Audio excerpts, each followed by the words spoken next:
What's up? Welcome to our space podcast, where today we're going to talk about the Mars Rover. So NASA sent a Mars Rover that landed Monday on Mars. Okay. Right? So is it a big deal? I don't know. Yes. Is it? I don't think it is because there's already been a Mars Rover there. So when I was watching it, it's really cool to watch it, right?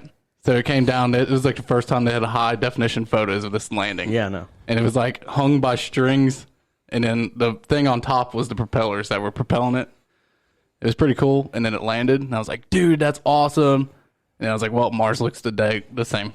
Just looks like rocks. Just like rocks. a big red cloud of dust. Is that what it looks like? I kind of watched the video you sent, but... The ground? Yeah. Like, what does it look like? It just looks like a rocky desert. Yeah. It's very boring. Mars is an extremely boring place.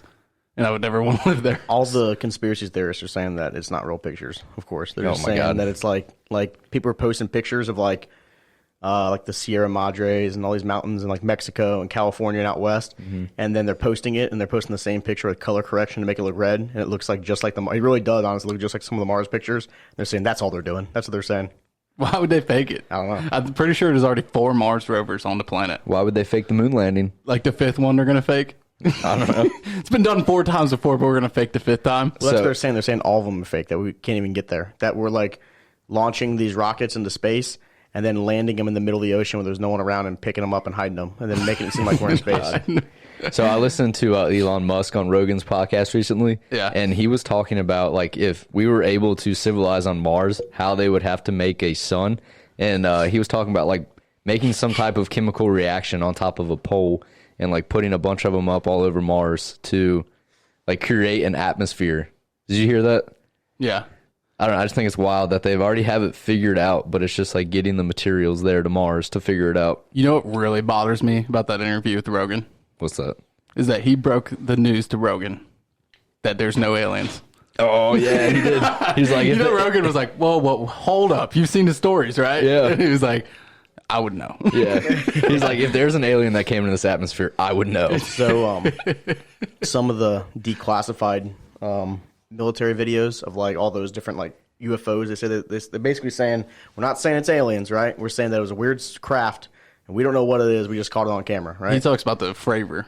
Yeah. The one in the Pacific Ocean? Yeah. So that's the fighter pilot. Tic-Tac. Yeah, the Tic Tac one. So I watched a video on that. It was way before they were on there with Musk. It was another Rogan one though with these 2 guys that made a documentary he was talking to them about. And basically, I think it was, who's the Bob Lazar or whatever. It was like friends with Bob Lazar too. And Bob Lazar talked with that pilot and some of the other guys. And they said, basically, we know like how that technology theoretically would work.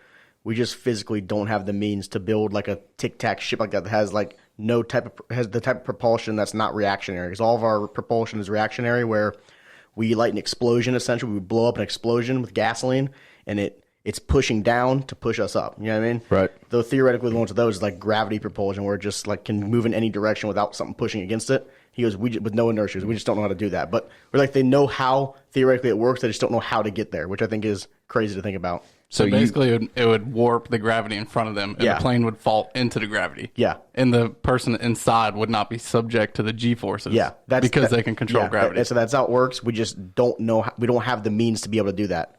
Like, there's no way, like they don't have the elements. They don't have whatever it may be, the know-how to build that. So you missed last week's episode, and I heard that you had some beef with our space ocean debate. I got some beef. Yeah, well, all right, clear it up on here, buddy. I don't really have some beef, but JT brought actually a really good story, and you guys kind of knocked it. Yeah, I felt bad for shitting on it. But basically, in Antarctica, they dug down really deep. They were doing research, not trying to find life. I can't remember what they were doing research on, but they ended up finding life. And the reason why it's such a big deal is because that far down in the ocean, there's basically nothing that we knew that could survive down there, and we found animals that could survive down there, meaning that there's very similar areas on Mars that's just covered in H2O, like water. It's like frozen water. Yeah, really far down, right? And they're saying that this animal could potentially live like underneath all that water in Mars. So that's why it was a big deal. And you guys kind of shut it down. But anyways, going on to the debate, which you said, which one is more like we don't know enough? What do we know more about? What do we know more What about? do we know Space more or about? the ocean? Space or the ocean. And I'm going to say 100% space. Thank you. And I brought some backup on this one. And so basically, we know a good amount about our solar system, what planets are, what they're made out of, what they're composed of. But outside of our solar system, we literally like can't see it with telescopes. Like the only way we know there's planets around, we can see the stars, and we know like kind of how far they are. We can see the stars. The only reason we know planets are there because we can see literally shadows like cross in front of the star, so we can track it. So we know this black blob went across, and they can pretty much see like the size and the mass by how fast it's going, and kind of if it's in the habitable range. I think that we know more about space because we're more curious about space and what's out there versus the ocean. Because I feel like even though we have explored a lot of the ocean, I feel like nobody's as curious. Because like you said, like NASA was literally created to go explore space, but there's no program that really like as big as NASA that wants to go look into the ocean. You know what I mean? I think you're 100% right. There's probably 1,000 times more people working on figuring out what is out in space than what's in our own ocean. Right. Right? Because there's much more money and knowledge that could be made from space travel than that could be made from going to the bottom of the ocean, right? You're not going to turn an industry, or we're not going to, if the world burns up, we're not going to build, maybe we could build a world under the sea. Be like SpongeBob. We could build an Atlantis down there. Where Sandy was living in the dome. In big tubes and domes. But be dark. Also, that was the first reason I think we don't know much about, because we actually can't see the planets. And every picture you see of planets outside of our solar system is basically computer rendered. Like, we're just like, well, this is what it could look like, but we don't really know. Also, we've only sent probes outside of the solar system 4 times in our life. And 2 of those are disabled. We can't reach them at all. They're just dead flying out there. Peace. 2 of them, the Voyagers, we have contact with. The Voyager is moving 35,000 miles an hour. Pretty fast. Pretty fast. It is going to get to the next solar system in 40,000 years. What do you like? Think about how much 40,000 years is. Think about all the generations. Think about literally 2,000 years ago was Jesus Christ. Right. Right? So 40,000. That's like a number of years that we can't even comprehend as a human. Yeah, that's why I don't think we know more about space. So that's the next closest solar system to us. The next closest star. That's why I don't think we know more And about that's space. how far away it is. That's just my opinion. I agree with your opinion. I definitely agree there's way more funding into space than there is. Like, if they had theoretically the same amount of funding in both, we would definitely know way more about the ocean than we would about space. I want to say... Because we can search the seafloor. We've done it. We just can't have done it as a people. Right. Like, it's been like robots. I would say I do believe that there's probably hundreds of species in the ocean that we don't know about. There's probably more than that. That live way down there. There's probably like micro species too that we don't. Yeah. Like, I'd say thousands even. The issue with that is like odds are they're probably similar to things we know, so it's not like breakthrough. Right. Like people find a new species and they're like, well, that looks a lot like this fish, but it's not because of this, and it's just not interesting. It's not newsworthy, really. Right. So I got 2 things I want to add real quick then. So the first one is still regarded going back to like the alien and space stuff, right? So if you some scientists is basically saying if you think about where we've come technology-wise since the Roswell crash, right? Back in the 1947 or something like that it was. So if you think about then, imagine if you showed someone back then a cell phone, like their mind would be blown. You know what I mean? And the year from 1947 till now, we've had all this insane technology that we've created. And then so some of the conspiracy theorists are out there saying all this stuff the U.S. government is saying, all these like the Tic Tac and all that stuff is from the Roswell crash that we found, and we took that technology and for the past 60 plus years have been like trying to fix it and make it like our own thing, and that it's not aliens, that it's us, and it's like the U.S. has it hidden from all the other countries, or maybe some other country found it.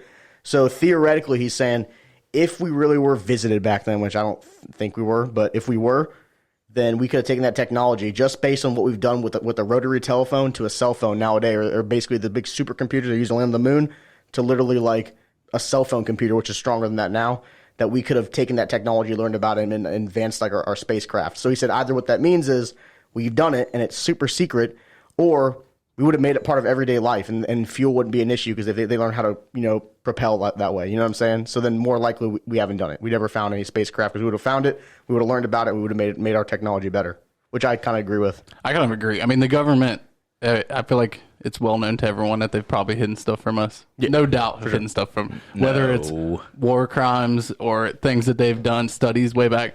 I've actually heard, this is a conspiracy, I don't know if I've talked about it on here before, but the Roswell crash, I've heard that like in that time and era, they were actually there was a lot of human experiments going on, and they would take like mentally disabled people and do like gene DNA and manipulate the person themselves. Yeah. And if that was true and that got out, that America was taking mentally disabled people and literally like fucking with them, like changing their DNAs, making them turn them into midgets, whatever they're doing with them. That's pretty fucked up. That's pretty. But you got to also think, like, I mean, obviously that's not right to do, but the environment that was in whatever 1960 and the environment now, like, we're in woke culture, cancel culture. I can't talk. Cancel culture. So, like, if that got out, that would not fly in 2021. No, but I feel like I don't think it would fly. I know that the world's way different now. But that's pretty messed up to do to people. I don't think that even in the 70s. That wouldn't even flew back then. Yeah, I mean, I don't think so. But anyways, I want one more thing to talk about why I think the space is more unexplored or we know less about it. And that's because humans have only landed successfully on 2 planets other than Earth. And that's Venus and Mars. We've literally not even sent a probe to any other planets. Well, think about it. Anything outside of Mars is a gas planet. So what are you going to land on? Right. Well, you could go to Mercury, but they said that's too close. The speed that you'd gain flying towards the sun is like so much you couldn't really stop yourself. You'd just crash into it. Right. Then you'd have to pass the gas giants because we don't think we can land on them. Yep. And the asteroid belt in between Mars and Jupiter. Yeah. Well, I guess we can get past that because we sent probes back there to take video and stuff. Yes, you're right. But I guess Neptune, Pluto. Yeah. Pluto's technically not a planet anymore, though. Uranus, turn around and look. Anyways, I just think that shows we've only been on 2 planets other than Earth. It is crazy. That's not a lot. There's trillions. And then, but how much of the seafloor have we explored, like, comparative to that? Probably not a lot. Well, honestly, I think comparative to space exploration, it's definitely like we know less about space then because there's just way more space than there is ocean floor. How many oceans? And if we search 2 planets out of the literal like unfathomable amount of like planets and like celestial bodies, it's definitely we know more about the sea if you're making that argument. But I got one more. Okay, so you say the ocean is more unexplored. What if there's a planet out there that has an ocean bigger than ours? Yeah, exactly. Would that be space, unexplored space? Right? You're blowing Zach's mind. I want to talk about real quick. You mentioned new species. Did you see they might have found a Tasmanian tiger? You know what that is? I think so. It's a type of like marsupial that was thought to be extinct in like the 60s. There's videos you can see on the internet from this old zoo. It's the last living one. It's from like Tasmania. It's Tasmania, New Zealand, maybe New Guinea and Australia area, and it was where they were. But they went extinct from like human populations, like drove their population down. People were hunting them, things like that.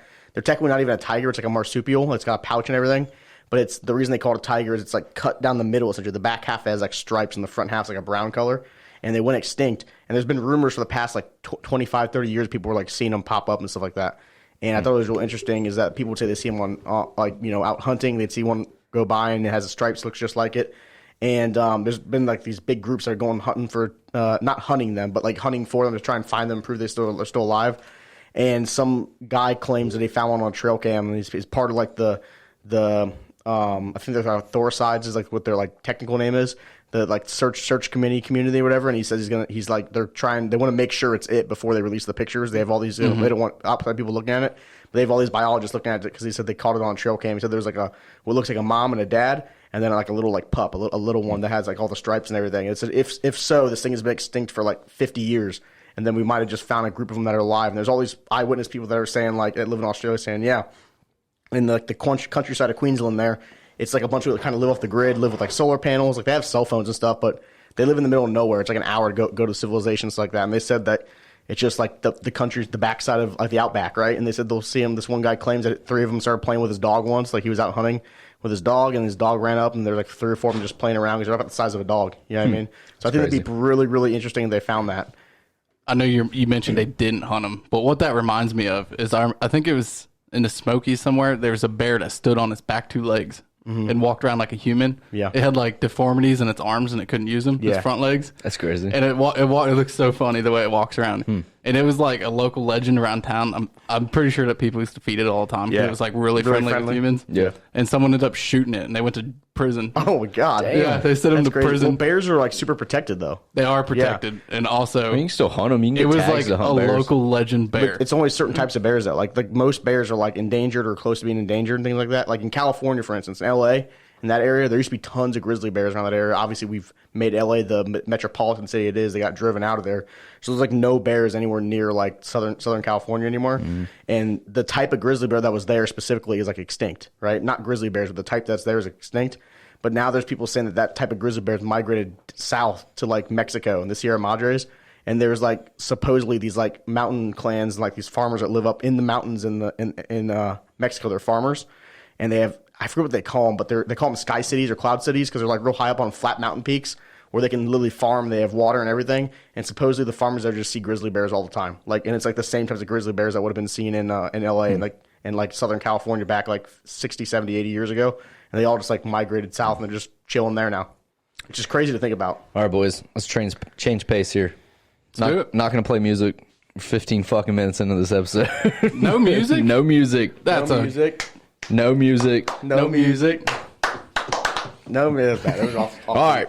It was awful in college, and it's still awful. Hell yeah. So let's transition into the Carson Wentz Colts debate. How are we feeling about the trade? I don't think it was a bad trade. I mean, I think Philly was going to get rid of him. I think it was funny. Philly fans thought they were getting like 2 first-round draft picks, and they got like a second and third for him. Yeah. But it can turn into a first. If he plays more than like 75% of his games, it turns into a first-round pick. But that's on their conditional pick, right? Yeah. Yeah. So I'm interested to see how he's going to play. I don't think Carson Wentz is the worst quarterback in the NFL like he played last year, or one of the worst, but they have a lot better team than the Eagles, and they got Frank Reich back. So he's got Frank Reich back. So I think that could really work out well. The only issue I'm seeing is their receiving core is not that great, but offensive line is tremendously better compared to the Eagles. Oh, for sure. Defense is way better compared to the Eagles. Well, the Eagles' defensive line was really good, but the rest of their defense wasn't that good. But the Colts have a really good one. I wouldn't be surprised if the Colts go wide receiver first round. Just they got to get him some help because it's essentially Michael Pittman is like their receiver. T.Y. Hilton's still there, but he's old. Yeah. So, I think my biggest problem with the whole Carson Wentz thing is like everybody's holding on to that one season in 2017 where he put up like MVP numbers and then got hurt. And they're acting like he's put up numbers like that his whole career. But literally that was his only season to where he actually like showed that he could be a competitive NFL quarterback. So I really don't know the hype around Carson Wentz. I just don't think that a couple of years ago he played good too when he came back from injury, but then he also got injured that year too and missed the end of the season. So. I think I agree with you. It's almost disappointing for me to see because I feel like the Colts are 4 or 5 really good pieces away from actually having a contending team. Yeah. Like they're not really there, but a couple good drafts, maybe a trade here or two, and a great quarterback could have set them over the top, and they could have been literally a contender. I think they get a really good quarterback, or even like an above average quarterback and a really good receiver. I think it'd be like the Niners we saw last year in the Super Bowl, where they had a really good team, really good defense, and just kind of a little above average quarterback at the time. You know what I mean? They were still a really good team. So, and I don't think Carson Wentz is the player that puts them over the top to a contending team. I don't think so either. But I guess we're about to find out, aren't we? I don't know why, and I guess it's because they had Peyton Manning for so long. Like, why the Colts are so scared to go after a rookie quarterback? Because, I mean, well, I guess that they kind of did in Jacoby Brissett, but he had, 1 or 2 years underneath Tom Brady before he got traded? Yeah. I mean, historically, let's think about the Colts since the modern era, right? They drafted Peyton Manning with the first pick, right? Right. And he was there forever, right? Mm-hmm. And then they tanked a year, started Curtis Painter at QB that year. Purdue legend, Curtis Painter, won 2 games. And then they got the number 1 pick, and they took Andrew Luck. So the last 2 quarterbacks they've selected in the draft, right? Or I should say, last 2 like actual franchise QBs they tried to select, they've hit on really well. Right. So that's why it kind of shocks me they're not going to go after, because they've obviously scouted, right? Pretty easy to scout a quarterback when you have the number 1 overall pick, I'll say, but still, they're 2 for 2 in their last 2 like franchise quarterback picks. You know what I'm saying? So I don't think trading for Carson Wentz is bad. I think it's with a good team on him, I could see him being decent. I agree with Jake. I don't think he's going to be like great. Might prove us all wrong. Who knows? But I think it was a willing gamble to take, especially to try it out for a year or 2 or whatever. and then they can always try and reassess and see what they want to do as far as draft goes. Because as of right now, they still have all their first-round draft picks for the future. So did they pick up his contract from Philly? No, Philly's still so regardless, Philly's have to pay a bunch of money to him. So Philly, they have his contract, but Philly's got like $28 million of it they're paying over I don't know how many years, but basically in dead cap. Okay. So they have to pay $28 million to this guy that he's not playing for him. I think what's wild about that is that Philly has come out and said that Jalen Hurts is not their starting quarterback. Yeah, I know. Which, I mean, he didn't really like prove much to like be a starting quarterback, but why do you go after some guy? What was he, a second-round pick? He's a second-round pick. Second-round pick? And, I mean, that's still pretty high for a QB to like just come out and say like, played hey. pretty decent the last couple of games. He was definitely a rookie, you could tell. But Right. I think they also there's rumors now swirling that they might trade up in the draft. So I think they have the 7th or 6th pick. Can't remember. But by the time what everyone's saying right now, right? Trevor Lawrence is going to be gone. Probably Zach Wilson will be gone. And then probably Justin Fields will be gone. So at that point, it's basically just Trey Lance left for them to pick, unless they want to trade down and try and do Mac Jones, which they wouldn't. So there's rumors that they might try and trade up and get like Justin Fields or try and trade up and get Zach Wilson, like the number 2 spot. Is Zach Wilson the guy from BYU? He's the guy from BYU. So He's jumped listen to this. everyone to like the number 2 pick now out of nowhere. I heard 2 ESPN things, and it probably was on First Take because I think that they're terrible takes. That Zach Wilson's going to go before Trevor Lawrence. No, that's not going to happen. I know. Like, they said Trevor Lawrence has fallen to a number 2 pick because of the way he played versus Ohio State in the semifinals. That would be pretty hilarious if he just went to number 2 and ended up being like one of the best quarterbacks of all time, and then the Jaguars are sitting like, what the fuck? Why did we do that? That would be like, what was it, the Ryan Leaf, Peyton Manning thing? Yeah. Like, if they took Ryan Leaf first. Go number 1. Trevor Lawrence can go number 1. Everyone's saying Zach Wilson's going to go number 2 to the Jets now. I could see them doing that, but like I said, I could also see the Jets just trading back and trying to do one more year of Darnold and see if they can get some other pieces around him with a new head coach. Mm-hmm. The only thing that makes me think they might want to draft a QB if they think Zach Wilson's really good is when you're a head coach, especially a new head coach, you want to get your guy. You want to instill your team and your culture there, right? And so it's happened multiple times where the current QB who's young is not their guy, right? And I just want to trade him. I want to get some prospects for him. Maybe we'll draft a quarterback next year or this year. So I could see them doing that too. I saw something about Sam Darnold, and I think that we hate on him just because he's on the Jets franchise. But I think, don't quote me on the numbers, but it was like he's had 2 or 3 different head coaches, 2 or 3 different offensive coordinators, X amount of players coming in and out. Got mono, was hurt. So it's like, ghost. how do you get mono as a 23-year-old? So I don't think adult? head coach is definitely not because he's only been with Adam Gase, but maybe OCs. It could be. Maybe it was OCs. Because Adam Gase drafted him, like 95% sure. No, because Adam Gase, he only did a year and a half, didn't he? And this would be Darnold's 3rd year in the league. So he was there last year and the year before that, and that's not. And so maybe Darnold drafted someone else. Maybe he said 2 head coaches then. Todd Bowles was their head coach before that. Either Todd Bowles or Darnold drafted him. Either way, it's only 2 then. Right. But I thought Adam Gase drafted him because everyone was calling Adam Gase the QB whisperer before that. And then maybe it was 2 different offensive coordinators and like a handful of QB coaches or something like that. But either way, it's like we talk about how bad he was just because he was on the Jets, but he's also never been in like a stable process or organization. So I don't know. I'm not hyping the guy up, but I would like to see him, not get motto and get hurt and see how he is. I feel that. I also saw. Sorry, go ahead. I want to give my opinion, throwing it back to why do you think the Colts are scared of a rookie QB? And as a fan's perspective, do you feel as if that's like a sign of rebuilding?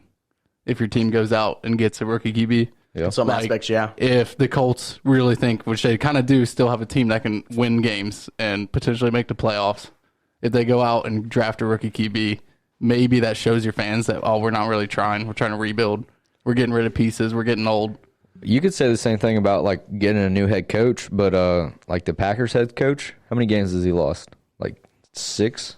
8 technically, 2 playoff games too. But yeah, 13-3 back-to-back years. I mean, like I see what you're saying. I feel like a rookie QB is more risky than like a new head coach, but I don't know. Maybe it's not. I was just wanted to see what you guys are feeling. I feel like they realize they have a team now that they can win with, right? Or as outside the quarterback position, like their team's really good. I would say they feel like that, yeah. Right? And so that's probably why they got Phillip Rivers as well. Yeah, that is. So the reason that I think they're not going QB in the draft right now is just for the fact that when you think about all the young quarterbacks that have won Super Bowls, right? So the only one I can think of that won a Super Bowl within his first 3 seasons of the NFL is Patrick Mahomes. There might be maybe Tom Brady, I guess, too, back in the day. But it's very rare that you get a young quarterback that's in year 1, 2, or 3 and can take a team to a Super Bowl, even if they have a really good team. Mm-hmm. Excuse me. Wasn't Garoppolo? Wasn't that his first year as a starter? No, well, he already had 2 Super Bowl wins. Oh, his first year as a starter. Yeah, no, technically it was his second year. No, technically it was his third year. As a starter? So he started the last 6 or 7 games of the year for San Francisco when he got traded and won them all. Okay. The next year he started, and then he got hurt and tore his ACL and missed the rest of the season. Got and it, then the third year he came in, and that's when he started the full season, didn't get hurt, and they made the Super Bowl. But he was also like 26 at the time. You know what I mean? Like he'd been in the league before that a while. I'm talking about like you draft him, you put him in as a, because they're drafting a quarterback, right? But their team's in win now mode. They're going to want to start that QB. And chances are they're not going to make it that far in the playoffs with a rookie quarterback or a first, second-year quarterback. So they're thinking if we can trade for a guy that's proven himself, right, whether it's a Carson Wentz or whether it's someone better like Deshaun Watson. I feel like they were trying to get Deshaun Watson hard, just didn't say much about it. There was also rumors that Wilson wanted to get traded, Russell Wilson, but I think that was just smoke and mirrors from talking heads. Some people were saying Russell Wilson wants out to the Colts like now. And I didn't believe it. But I think they were just trying to get a quarterback that could play because they know they have a really good team around him. You know what I mean? And so versus with a rookie, you're pretty much designating yourself to at least 4 years to going to be a Super Bowl like contending champion. You know what I mean? And when you get these players that are really good, you don't have 4 years to wait because they're going to need contracts in 4 years, and you're not going to have them on your team because of the salary cap, and you got to let them go. So. Do you think that the Bengals are in a rebuild with drafting Burrow, or do you think that? I think 100%. 100% they're in a rebuild. When they drafted Burrow, they were in a rebuild mode. Okay. Yeah. I mean, I can see you saying we know this guy's going to perform well and we can go get a rookie, but I do think, in my opinion, that the Colts are probably saying we're in win now. Like we're just going to give these guys a shot that we know can perform at NFL level. Right. And the only reason I bring that up about Burrow is like obviously we've had a few losing seasons as Bengals players, but it's like they didn't really have, I feel like they had pieces in there and they went out and kind of like shored up their defense a little bit, but I feel like they just kind of got lucky at having a number 1 pick and then Burrow being there at the same time. So it was like, did the cards just kind of fall in the right place, or like were they like really trying to rebuild? So, I think once they got rid of Marvin, we're going to rebuild for sure. I mean, think about how long it's been since they had got rid of Marvin. You know what I mean? Like how many years they had him there? 16 years. Yeah. That's kind of sure tale. You get rid of the head coach, get a new quarterback, get a new coach. Yeah. So they're a rebuild. I was just playing devil's advocate. I'm pretty sure even more. There's almost all the coaches got replaced. Even if you think about like Joe Burrow, we'll just say his great career, wins some Super Bowls and is a Hall of Famer, right? So. We'll say that happens, right? Theoretically, statistically, I should say, that's not even his first Super Bowl wouldn't even happen in the first like 3 to 4 years, right? Like by year 3 or 4, they'd be in the playoffs. Right? Best case scenario, they'd be in the playoffs. They'd have a good team. They'd possibly contend, and then they end up building players around him for the rest of his career while he's at the Bengals. You know what I mean? You're telling me I got to wait 3 more years for a winning team? What I'm saying is like they win one or 2 games that one year, whatever year they got Joe Burrow, right? It's hard to flip that into a playoff team like in 1 or 2 seasons. You know what I mean? Even if you have like a guy like Joe Burrow who could be really, really, really good. No, right? I agree. They got to get players around him. And he's got to get better as a quarterback. And that's going to take longer than 3 to 4 years, I think. You know what I mean? I think he can be really, really good, but they do a lot in free agency, so I think that could help them a lot if they continue to do that in free agency and they continue to hit their draft picks. Let me hit on that. So I agree that they need to get guys around Joe Burrow, but I'm also a big, component on the head coach. And you guys hear me say this all the time. Like, I do not think that Zach Taylor is taking Joe Burrow to any playoff wins, any Super Bowls, or anything like that. I would be fine if they fired him. Yeah, I'm not going to disagree with you. Right. But I mean, I don't think Zach Taylor's a great coach. He could prove you wrong. I think he should get 1 more year, though. But it's just like what we have in Joe Burrow, like obviously before he got hurt, like we don't know how he's going to come back. But what we had in him was so promising that like it was just minor things that could have been changed on the coaching aspect to put him over, where the Browns, they were close in both games that they played where Burrow started. And the Eagles, I mean, that was just kind of shitty special teams, but I don't know. It was just like the coach and obviously players like could have put themselves in better positions. I mean, if you look back at their past 2 years of Bengals of him being head coach and you count all the 1-score losses, it's unreal. Dude, it was like record breaking. He's like 1-13. Yeah, it was something like that. Don't quote me on that. So I've also heard a saying too that if 1-score games don't matter, it's bad coaching a lot of times in 1-score games, which I can understand, but I can also understand sometimes whether it's refs or whether it's like, your kicker mixes a field goal. The game of inches, right? Where it's literally inches, where a coach wouldn't have mattered. It's a game of inches. Right. But a lot of times in 1-score games, in my experience, right, with the clapper extraordinaire Jason Garrett, we lost a lot of 1-score games, right? And and none of those most of those 1-score games, I wouldn't say, man, Jason Garrett coached a hell of a game. The guys just couldn't get it done. A lot of times there's a key moment in the game where the coach makes a decision that doesn't work out for them. That's why they lose the one-score games. I mean, I wouldn't even say the handful of wins that Zach Taylor has had, I wouldn't even say that it was great coaching. Like, for instance, Brandon Allen, when he played the game versus the Texans, like, he went out and balled that game, and I couldn't even put that on Zach Taylor. Like, I feel like that was just, like, him making plays. Also, the Texans are really bad. They were, but, I mean, the Bengals only beat one or two good teams that year. I personally think he should get a full year of Joe Burrow, so we'll see if he can stay healthy. But also, I agree with that. I think he needs to be, if he wants to keep his job, he has got to be yelling, like screaming and berating Mike Brown to draft either Penei Sewell or Rashawn Slater in the first round. He's got to get a tackle, got to get some kind of tackle, and they got to sign Joe Thuney. They have got to sign Joe Thuney. Is that the dude from the Patriots? Yeah, so he's a Patriots center. He's from like Middletown, Ohio, like just north of Cincy. He's a big Cincy fan. And he tweeted something about. Well, he tweeted Houday like forever when he was in college. Was it? Yeah, he's a Bengal fan. Yeah, he grew up a Bengal fan. Like they've got to get Joe Thuney. Like he literally lives in Cincinnati. Like if they don't sign, that'll be the biggest miss ever if they don't sign this guy, because he's like one of the a top 5 center in the league, I'd say. And they need offensive line. That's their biggest need, right? That and defense, I'd say, is what they need the most. I think their secondary needs to come back stronger. Actually, I would say their linebacking core. Linebackers need to be better. That's what I was going to say. That's where they need to shore up. They need to resign Dunlap, not Dunlap. No, we don't. Who's the other guy? Not Dunlap. Lawson. They need to resign Lawson. But Lawson had a good year. What I meant about the secondary is I'm pretty sure either their rookie contracts are up or like their team options didn't get picked up. So I think the Bengals secondary is like up in the air right now as who all is going to come back. Mackenzie Alexander played well this year for him. He did. I like Mackenzie Alexander. Alexander. I hope that Bates comes back. I mean, he was a good player. Oh, they need to sign Bates. I mean, Jesse Bates can get a big contract somewhere else. So he's going to get a big contract somewhere. They need to sign Jesse Bates. He played awesome this year. Let me ask you a question, Jake. We're going to pivot off something that Griff said earlier. So, Russell Wilson is supposedly coming out saying that he wanted to go to the Colts, and like Griff squashed that buzz. No, you're already changing it. He never said that. I said there was rumors, talking heads, and I said Griff squashed that. No, you said Russell Wilson said he wanted to go to the Colts. Okay, whatever you said. Talking heads said that he wanted to go to the Colts, but you were the one who brought it up. I was telling you what. Okay, I was and telling then you I said Griff the players that squashed were it. rumored to the Anyways, Colts, but you tried to make it seem like Russell Wilson wanted to leave, and that's not it. How do you feel about them saying that they would take 3 first-round picks to trade away Russell Wilson? I mean, I think that's a lot, but I don't think that Russell Wilson's leaving Seattle. Nope. I don't think so either. The reason why he came out and is being so vocal about how he's not happy in Seattle is just so they'll actually allow him to get more of a management role in that offense and defense, the whole team overall. Yeah, he wants to be able to decide players. He wants to be like the Tom Brady. He wants to have input on players. Where he can come in and he can make decisions. And that's the same as Carson Palmer back in the day. One of the reasons why he left Cincinnati is he wanted more say. He wanted a GM, but he also wanted more say in what happened. And he would actually give proposals. Deshaun Watson did this as well. Give proposals here. This is what I think would really help us out. Like, you can go get these players. They're on the market.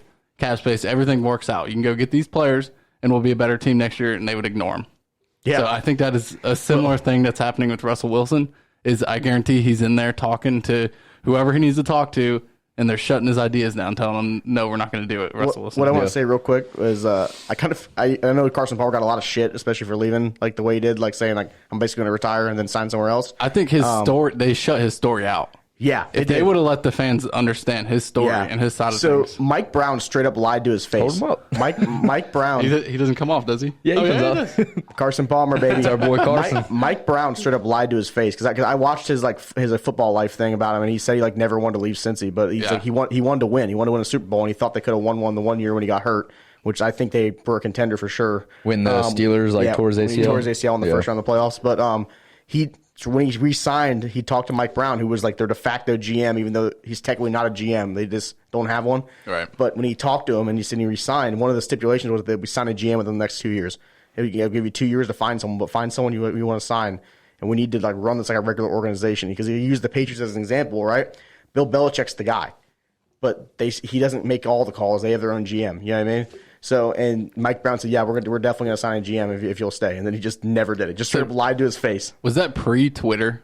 Oh, yeah. So, like, Twitter was like in its infancy. In this day and age, he would have been almost like Russell Wilson. He would have been in the spotlight. Yeah. And we would have understood the story more, as opposed to back then when they would just interview the team. They didn't have the same platform. Like, oh, Carson Palmer, he's a dick. He's leaving Cincinnati. He doesn't like it here. He doesn't like your fans. He's retiring. Yeah. If in the current day we'd understand the whole story of what's going on. Yeah. But back in the day, they could just shut out stories. He still said to this day, since he's his favorite NFL team, his team he roots for the most now, even though he grew up like I don't know, I think a Rams fan or something like that. He lives in Idaho now. Yeah, but he said he's from LA, he's from California. He went to USC, but he said since he's still his favorite team to this day. You know what I mean? Because it's what he got drafted to and played there the longest. So I would like to know this statistic, and I don't know if it's like a quick look up or if you know off the top of your head.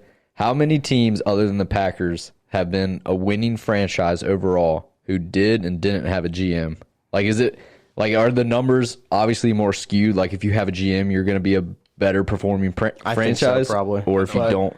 Well, so then that just blows my mind as to like why teams don't have it. I think that's a losing argument anyway, because every year there's going to be winning teams with a GM and losing teams with a GM, right? The worst teams in the league are going to have the GM, the best teams in the league are also going to have a GM. So it's probably honestly close to 500. You know what I mean? That if you have a GM, what's the record overall since GM started?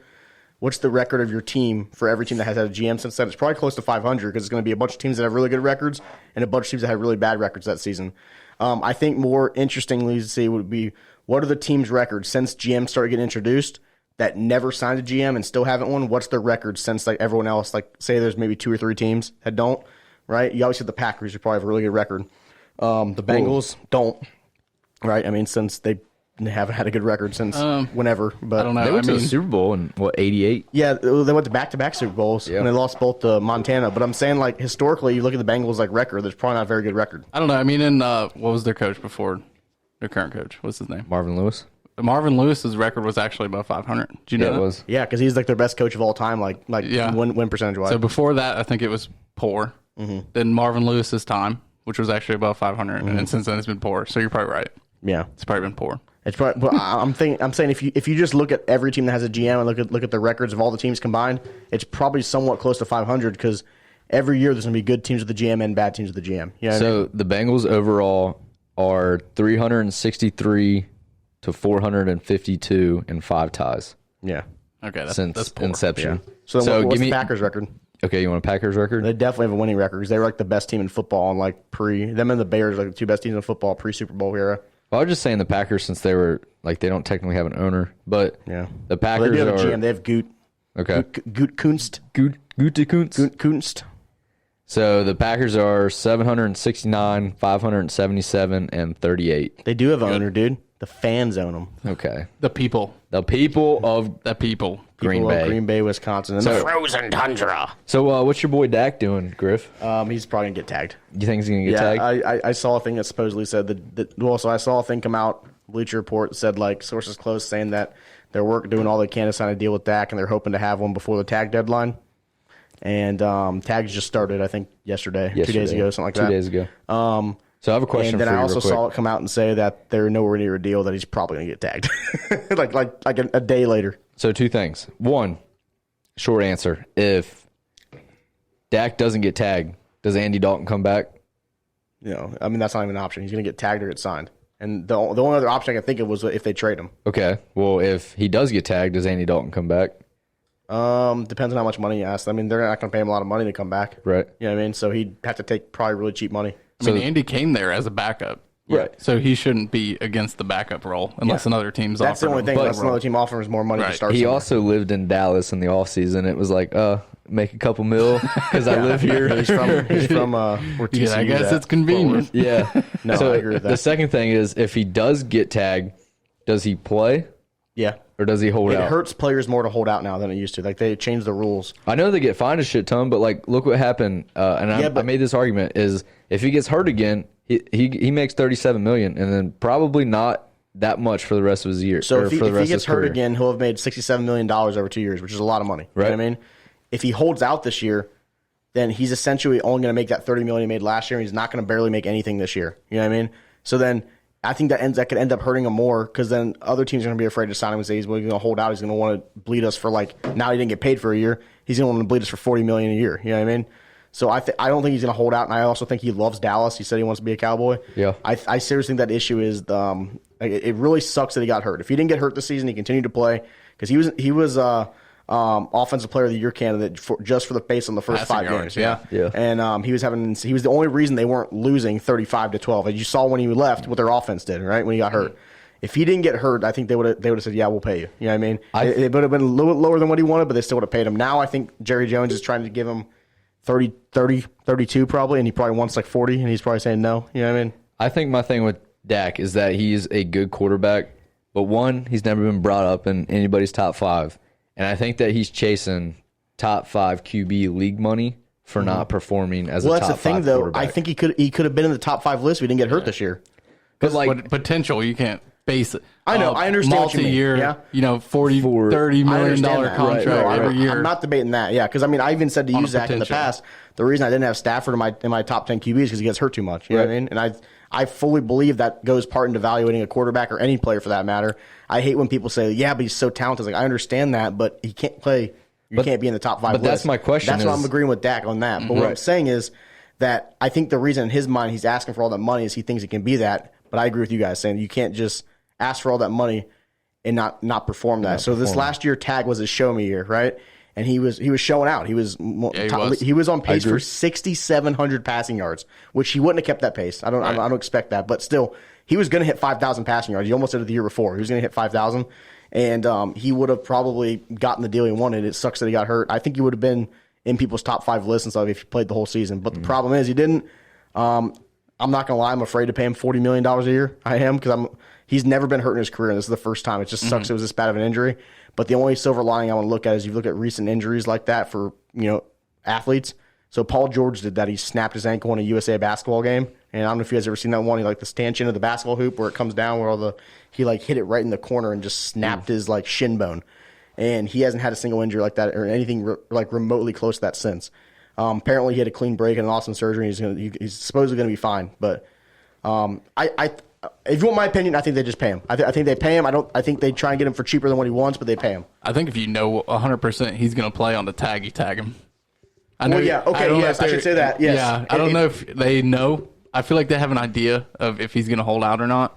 If you're pretty confident that he will play on a tag, I think if you're Dallas, you tag him. I agree with that. And then you give another year of stats. And if he shows out again for an entire year, then he probably earns the money. He's got the offense around him. Yeah. But I don't think top 5 QB money for him at the current moment. Probably not. I don't think so. I can agree with that, actually. Yeah. So, I'm safe to say that. J.J. Watt's gone on record that it takes him 1 hour to look through DoorDash in Wisconsin. 1 hour. And so he's asking some people to give him some fucking time and picking a team as to where you want to sign. So, we touched on it a little bit last week, but since you weren't here, where do you think J.J. Watt's going? If you're J.J. Watt and he's an experienced player, got tons of time in the league, tons of money, he doesn't need money. So I feel like if you're J.J. Watt, you have so much power and you can almost do whatever you want. What was that? I think that was the dog. I don't know what that was. He's scratching the door maybe. But I think he's got a ton of power of where he wants to go. And I think he's going to go somewhere, either somewhere nice to live or he's going to go somewhere that has a chance to win the Super Bowl. Yeah. And what team has 2 better defensive ends than Watt? I don't know. Maybe a couple. So you're saying Steelers? He's going to the Browns. I think Steelers would be a nightmare. That would be so scary. Joe Burrow would snap his ankle every year. I was thinking of Watson to the Steelers, and that terrifies me to death. But we're going to get to that anyway. I just think he has the option to do whatever he wants if he's not chasing money, which odds are he's not. Because he's got a lot of money. I hope he's chasing rings because he's my he's favorite going to player. chase rings, and he can go wherever he wants pretty much. I think the Browns. I awesome. seriously think the Browns can put a good pitch together and say, "Look, we almost beat the Chiefs, right? We were close to making that AFC title game, right? And then the biggest thing that I just think he's been double teamed his whole career, essentially his whole prime career when he was the best defensive end in football. And they're going to double team Garrett. They're going to double team Garrett. He's going to leave him single pretty much every time because they can't double team both or else they're Steelers are going to be the same. I know. I can understand that too as well. The Steelers are in cap hell right now. They don't have the money to sign unless he takes a really cheap deal. You know what I mean? Yeah. They have to move around a lot of pieces. Okay, that's why Steelers fans are scared right now because Juju they're not going to be able to re-sign Juju. Juju said he wants to be a Steeler for life, but you're telling me that it wouldn't be cool to play with two of your brothers on the same No, team. I agree with that. If you've already gone out there, balled out major money, But I'm and saying you're that on a contending team. How much do you guys think JJ Watt? Yeah. Like, how much do you think JJ Watt is worth a year right now? Well, when right? you're taking millions and millions of dollars in cuts, Yeah. it makes you change your mind. That's a what I'm little saying. bit, Like, you know? if I know you- he's if not you- chasing money. If you but think about like, But he'd be you know, chasing rings at that point. I mean, as much as we hate the Steelers, like they're a competitive team, and Mike Tomlin's never had a but losing career. See, at the same or a amount of losing time, season. though, look what they did in the playoffs. Like they don't have a quarterback right now.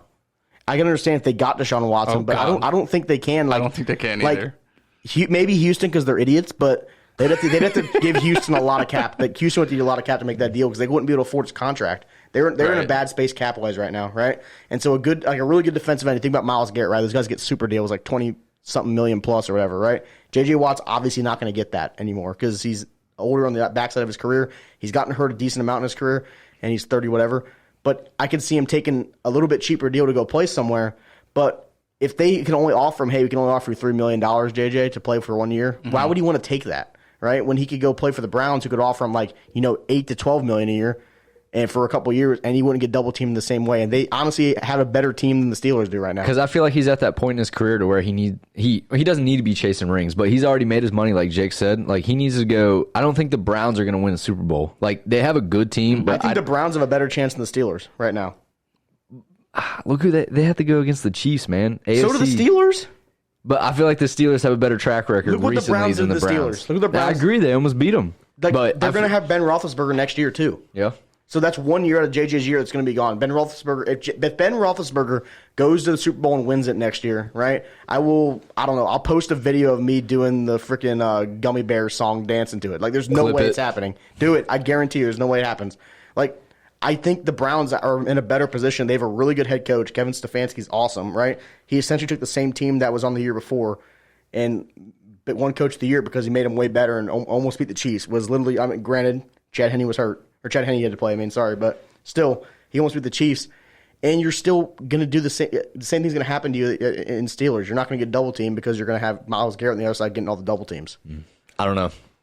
I feel like J.J. Watt needs to go to Green Bay. I've said it. I think he will. I mean, I can see that too, just for the fact that, again, Zadarius Smith, they have him on the other end. He could take some of those double teams, and he's a Wisconsin guy. He's from Wisconsin, so I think can see that happening. if the Packers can keep Aaron Jones and Adams and maybe Scantling, I feel like their offense can kind of hold in there with Rodgers. But if they their up, offense is really good.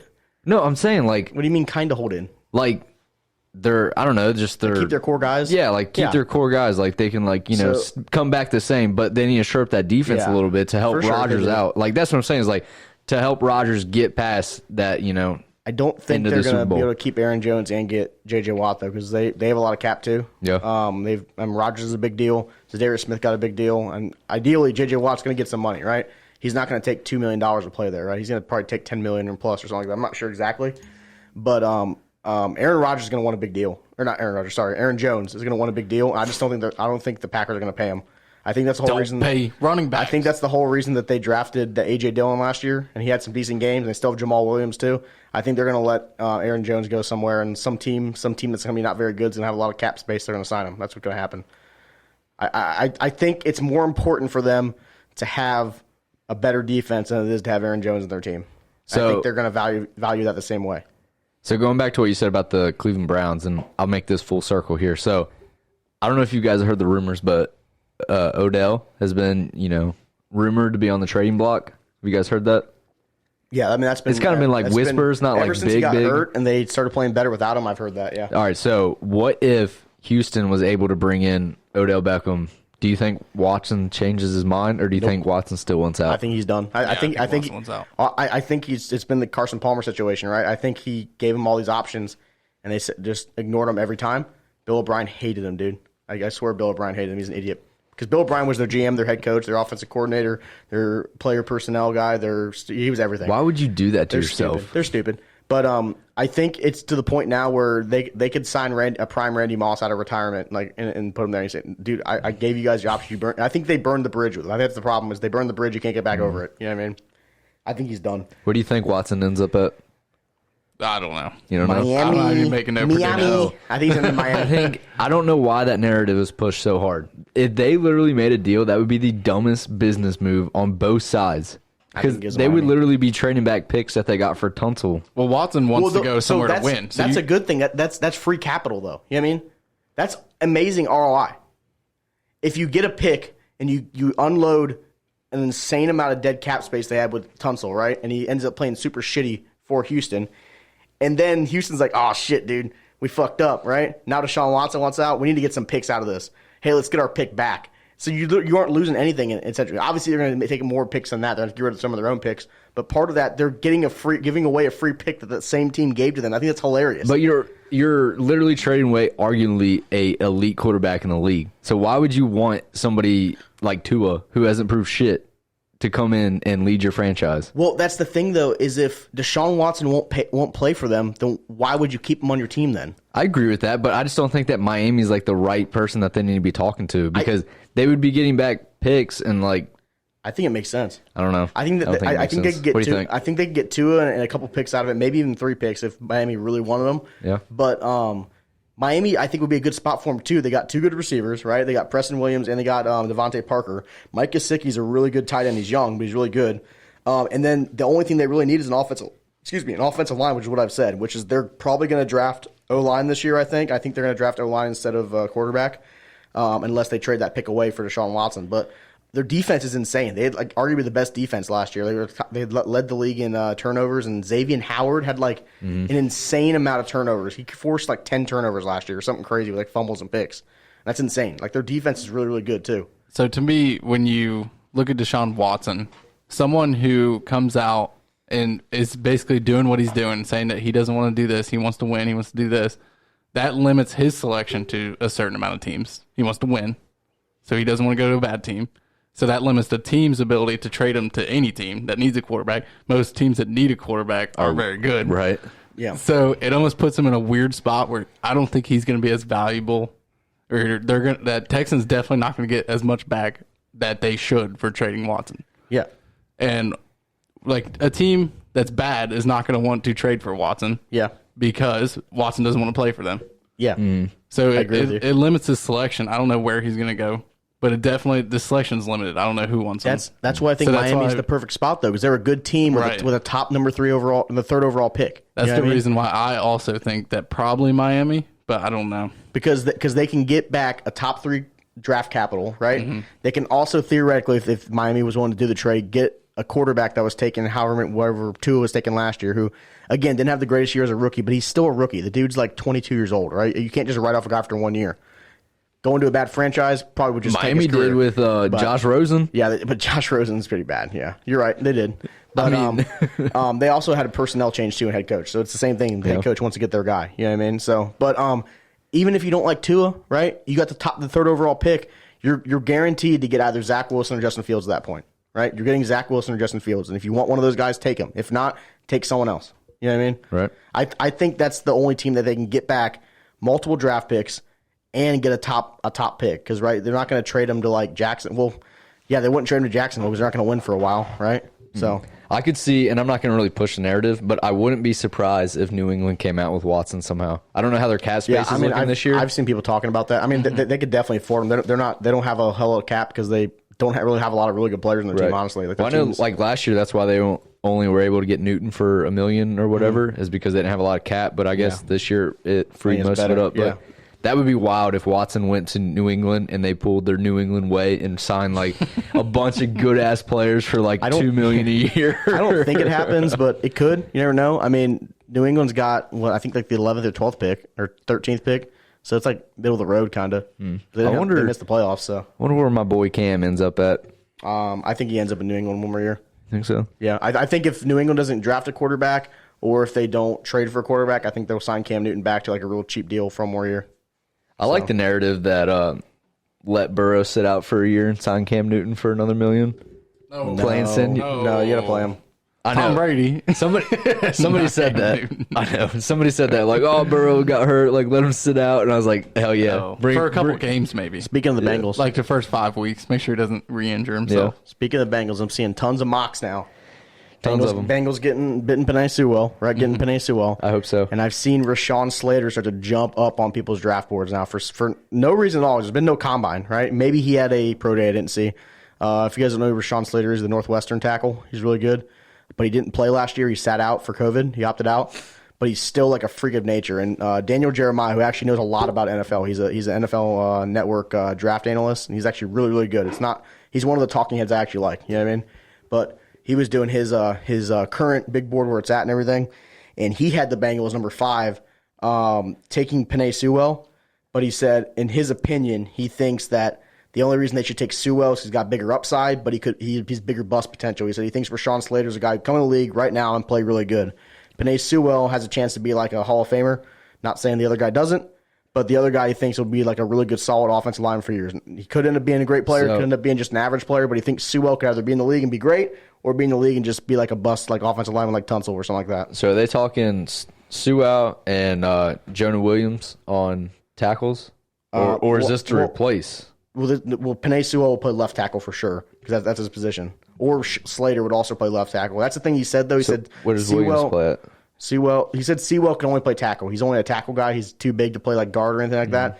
Whereas Rashawn Slater can play like pretty much any offensive line position they wanted to. So all I know is if somehow I know that you got to almost pick best available, not technically, yeah, but it's kind of a smart thing to do a lot of times. If they come out of this draft with no lineman and then will sign a lineman, it's going to be devastated. Like, just to appease the fans. You pick a lineman, right? Just to make us happy. Well, they could make a dead-ass dumb pick, an early, like they pre-drafted this guy that should have been in the second round. As long as it's a lineman, I think the fans are going to be a little more. I mean, it wouldn't surprise me. It wouldn't surprise me because they came out and literally said Bobby Hart was their guy. Like, how do you say that he's your guy? I mean, like, put Billy Price in there for God's sake. Like, he has to be better than Bobby Hart. I think you just got to say that. Yeah, if you're trying to build his confidence and you're trying to make your team better for that individual year. But if you're not out here trying to replace him at this point, you can tell him to his face that you're not trying to replace him, but you need to. You're also trying to build my confidence to be a fan. Moving to Major League Baseball. All right, Major League Baseball. So I need to get some things out here real quick, how we're going to set this up. We have a salary cap debate, and we're going to do it 2 minutes. 2 minutes a person. 2 minutes a person. No interruptions. No interruptions. Everybody's going to get their takes out. And after that, we are going to have some time to rebuttal, but it's not going to be a back and forth debate. Nope. It's going to be, this is why I think that you're wrong, this is what I agree with, and what I don't agree with, and then we're going to move on, because we're not going to beat the dead horse into the ground. So, who would like to go first here on this debate? I can go first. All right, let me start your timer. Hold on, let me fix my microphone real quick. I don't know why these fucking microphones been shit. All right, go ahead. You ready, Jake? Go ahead and start right now. So, I have showed you the dead, hard, cold facts. I brought you a plot graph of all the teams from 2000 to 2015, every season, every record, and their payroll, how much they were against median payroll, median being average, the middle of the line. And you can see a clear correlation of higher payroll, higher winning percentage, right? Also, if you look back all the way from now back to 2000s, if you look at World Series wins, there is one under the median line for payroll. That's all I got to say. Okay. All right. Want me to go ahead and do my 2 minutes? Yeah, go ahead. We start the clock. We're going to do the civilized. Jake went really only used even like a minute. Right. Not even used a minute. It's all right. He knew what he wanted to say. So all I want to say is that the payroll is correlation, not causation. Okay. So you cannot go pay $200, $300 million, get a World Series. But if you go pay that much money, your chances of winning a World Series go up. Okay. Go ahead. So now I'll start my 2 minutes right now. And I want to say that my argument is that if you spend more money, statistically, you usually will get more wins. Ergo, will give you a better chance of winning a championship. That's my argument. It's been my argument from the start. And what I want to say, some of the things I want to talk about, since 2016, the 4 highest payroll teams are top 6 in wins with 2 World Series wins, right? Also, I want to say since 1995, like Jake said, only one team outside the top half of the payroll, above the median payroll, below the median payroll, has won a World Series. Only one team below that median payroll, and that was the Marlins in 2003. They were 25th. Every other team that's won a World Series has been above the median payroll or paid more than the average. There was no 16 teams, no one even in the dead middle that won the Super Bowl, or won the World Series. Also, they did the last 5 years alone. First, third, first, 12th, and 4th. So those are the last 5 World Series champions, right? So 4 of the 5 are top 5 in the league in payroll. 1 is above the median, but still 12th, so still kind of close to that more median side, but still above the median in payroll, right? 12 out of the last 25 World Series winners have all been top 5 spenders in the league. So that's just under half. So that's basically saying, right, if you are top 5 spender in the league, statistically, you have just under a 50% chance of even no, I said that wouldn't work that way. You're right. So never mind. I want to throw that one out there. I did my math wrong. Yeah. But still, if you look at that, still, 12 out of 25 teams that have won the World Series the last 5 years have been top 5 spenders. Yeah. And then also, one thing is, like, I know you're probably going to bring this up, Zach, and I'll rebuttal afterwards if you when you want to say your piece. But with the Reds, they were 16th in payroll last year, so literally right in the middle. They were the median team, right? And they played Atlanta, who was 15th in payroll, so just above them. They were just above them one slot. They played each other. Neither team could really score. The Reds also had some dope pitching last year. I think we'll agree with that. But what you asked me was, you said, hey, how come the Reds couldn't win if they have this really, really good pitcher? Well, it's because they were right at the middle, right? And they were playing a team statistically that had spent more money than them, a better team, right? It's your time. It is my time. It's your time. All right. I can rebuttal. Yeah, you can rebuttal. So, you want to restart the timer here? Yep, go ahead and start. I want to preference that I texted Jake and Griff. I said, what is your take on the salary cap? Is it as simple as your chart, more money equals more wins? Jake responded, yes. The team that spends more money on players have a higher chance of winning more games and a higher chance of winning a championship. So I went back to 2000 for modern baseball. I feel like that was like the easiest statistics. So since 2000, there has been only 4 teams, one who also cheated, team who win 100-plus games and win a World Series. Out of those 4 teams, they rank the 2018 Boston was number 1, 2009 Yankees were number 1, 2016 Cubs were number 4, and the 2017 Astros, which cheated, were number 15. So, to say that money equals more wins is a small percent. Out of 20 seasons, only 4 teams who have won 100-plus games. Out of those 4, only 2 have been top spender in the league. Overall, a salary cap will not make a large difference statistically when it comes to more money a team spends. It doesn't translate to the common goal of winning a World Series. So, I want to say that in 2020, this goes back to what Griff was saying, and I'll give him a chance to rebuttal. The Reds had the Cy Young pitcher in Trevor Bauer, Sonny Gray, which was 3rd runner-up Cy Young in 2015, Luis Castillo, all-star pitcher, Suarez, 2nd in home runs 2019, Tucker Barnhart, Gold Glove winner. So they already had the talent around them, and they were ranked 16th in payroll. So the question is, how does the salary cap improve that 2020 Reds? Because I already showed in modern-day baseball, only 3 teams have spent money in the top 5 payroll and won games and won the World Series. You done? Yeah, I'm done. All right. I guess it's your turn to rebuttal if you want, Jake. The only thing I'll rebuttal is that so what I want you to understand is that causation. So if I go spend $400 million, that doesn't give me a World Series. The thing I'm saying is correlation. In general, if you spend more monies, you're going to win more money. You're going to win more monies, and you have a higher chance, right? That's all we're saying. Yep. And I think you can go pick out individual teams and use like an individual team statistic to say, look, this is why it doesn't work. But when you look at the entire picture and the correlation, not causation, it shows an upward curve of more payroll, higher chance. Well said. So I will agree with your chart. Like, it obviously makes sense. Like, you can't argue that the more money you spend, the more wins you spend, or the more wins you get. But my problem with that is, like, why are you just rooting for wins? Like, don't you want... Well, we did the World Series statistics. There's only been one team in 21 years to be under the top 15 payroll. Okay. Which, and granted, it is MLB, and most of the teams under that are probably in rebuilding. Yep. MLB is huge with rebuilding. But if you want to make that argument, then you say, look at the top spenders. It seems that they're never rebuilding, right? When's the last time you seen New York Yankees rebuild? When's the last time you seen the Dodgers rebuild? They don't rebuild. They retain their good players, and they go spend and get better players on top of their players they retain. Right, but like with the Dodgers, like I said, they 30 years, they spend the most money and they have one World Series to win or to, result of that spending. So, like, they can win all the games, but it's like transitioning into the common goal of like winning a championship. Like, I get your argument. Like, yeah, the more money you spend, the more games you win. But, like, I don't really think that a team's out here just to win games.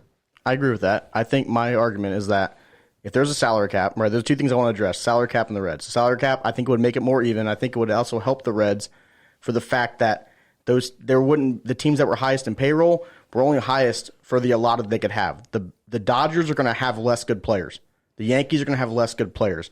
More players would be dispersed out to teams like the Reds and even teams lower than that in like the 20 range, right? So automatically the Reds should be able to get some better players in their team and be able to compete more with some other teams, right? You asked about how the salary cap would make them better for next year. First thing I want to say is, do you think the Reds are going to have a better team this year or this past year? For the fact that my argument is that technically on paper, they're already worse because they lost their Cy Young pitcher because they couldn't afford him, because the Dodgers could afford to pay him $40 million or whatever it is a year for the next couple of years or whatever. If the Reds could have afforded that, I'm sure they would have loved to pay him, but they couldn't afford that because they don't have the capital, don't have the money.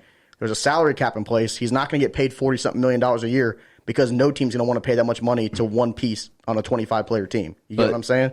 Then I think the Reds would have been able to afford, or more realistically afford, a player like that if there was a salary cap and there was only 200 whatever million to spend versus guys that can spend 380 million or whatever it is.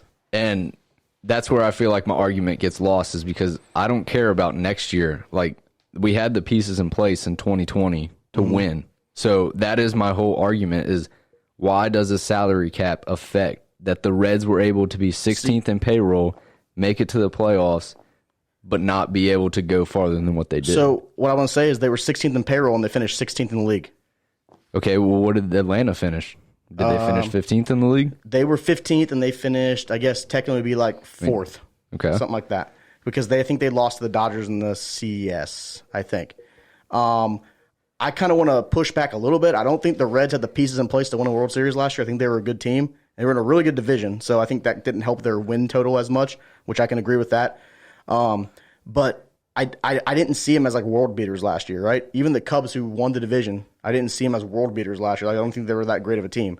I think the teams that I looked at all into the year, everyone said who was going to win the World Series this year, right? We said it was going to be the Dodgers. And who won the World Series, right? The Dodgers. And I understand your argument, the last 25 or whatever years they haven't won one. But still, the continued success, it's hard to win a championship in any sport, right? That's why I think a salary cap would be more on the fact to make it around team building, coaching, and building up a culture, right? If you look at the Patriots right now in the NFL, right, there's been a salary cap. Since the salary cap was introduced, the Patriots, right, they're now like the third most valuable team in the NFL. I guarantee you go pre-salary cap, they weren't even in the top 15, just for the fact that they weren't very good. They weren't very good in the past. They didn't have a lot of interest. Then they put a salary cap in place.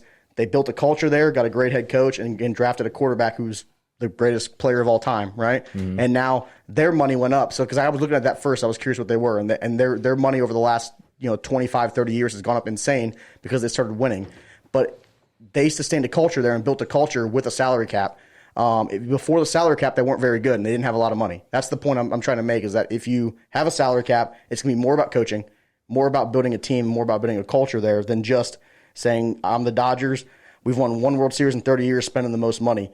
And I think, you could arguably say the Dodgers head coaches haven't been that great then if they've been spending that much money and not winning. You know what I mean? Yeah. 30 seconds. Zach, finish it. I won't wait too long. 30 seconds. I'm going to say that I see your all's arguments. I understand your arguments about why a salary cap will make the league better. I see the pros and cons of it. I don't think it's the be-all, end-all to fixing the league's problems of retaining players. I think it's more coaching, GM, owners. All right, Fernando Tatis. Let's go. Real quick, we're going to put a poll up. Vote for who you think won. Anyways, Fernando Tatis, we have a player. I don't know the deal off the top of my head. Do you have it? What he made? Anyways, yeah. No, what it was contract like is. 380. It was 14 years for 380 million. Yeah. Something like that. Okay, so huge, absolutely massive contract goes out to Tatis, who has been in the league for a year and a quarter, if you count the COVID year. Holy shit. I didn't know he was that young. He's super young. What is he, Younger than 22, us. 23? Younger than us. Yeah, God signing 380 damn. million. So the only thing I want to say is I do honestly think that he's a generational talent, especially at the shortstop position.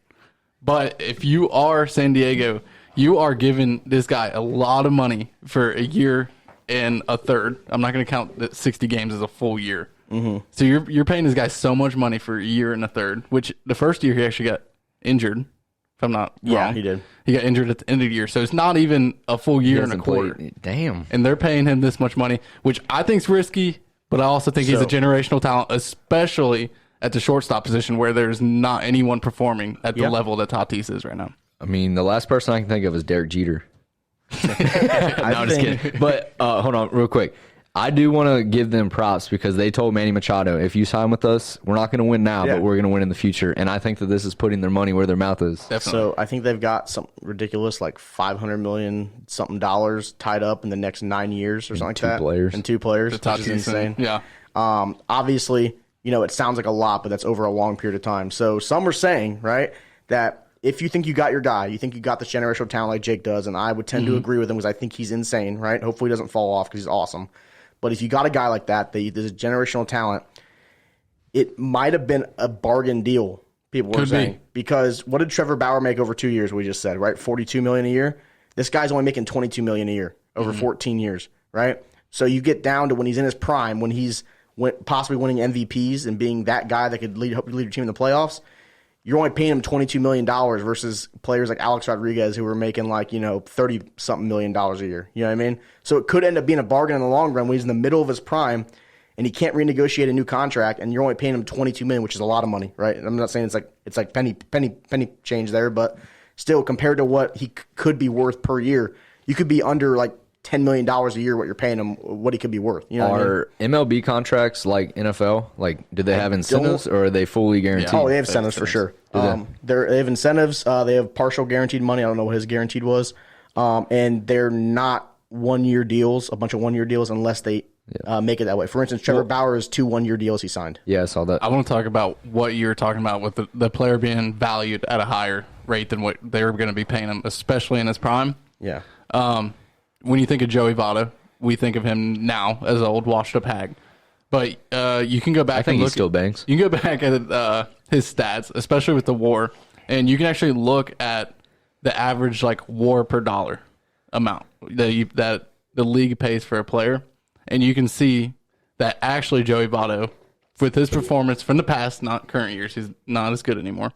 But if you look at his past stats and you combine it all to his $200 million contract, he's actually overperformed according to the league average of WAR per dollar.